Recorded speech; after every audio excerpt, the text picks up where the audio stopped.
फैसलाबाद धरने के पीछे किसी इदारे के किरदार का सुराग नहीं मिला। इंक्वायरी कमीशन ने रिपोर्ट तैयार करके वफाकी हुकूमत को इरसाल कर दी।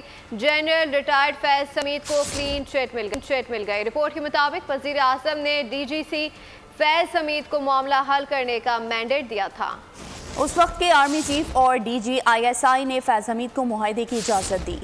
फैसलाबाद धरना इंक्वायरी कमीशन की रिपोर्ट। साबिक DG ISI फैज हमीद को क्लीन चिट मिल गई। रिपोर्ट के मुताबिक धरने के पीछे किसी इदारे के किरदार का सुराग नहीं मिला। साबिक वज़ीर आला पंजाब और साबिक DG IB ने धरने में किरदार से इनकार किया। हुकूमत ने मुजाहिरीन तक रसाई के लिए ISI की खदमात हासिल की।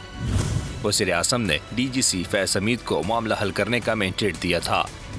फैज हमीद ने बतौर DGC ISI मुआहदे पर दस्तखत करना थे। इस वक्त के आर्मी चीफ और DG ISI ने फैज हमीद को मुआहदे की इजाज़त दी। रिपोर्ट में नेशनल एक्शन प्लान के तमाम नुकात पर अमल दरामद यकीनी बनाने पर जोर दिया गया।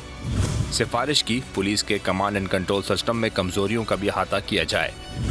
रिपोर्ट में कहा गया पॉलिसी साजों को फैसलाबाद धरने से सबक सीखना होगा।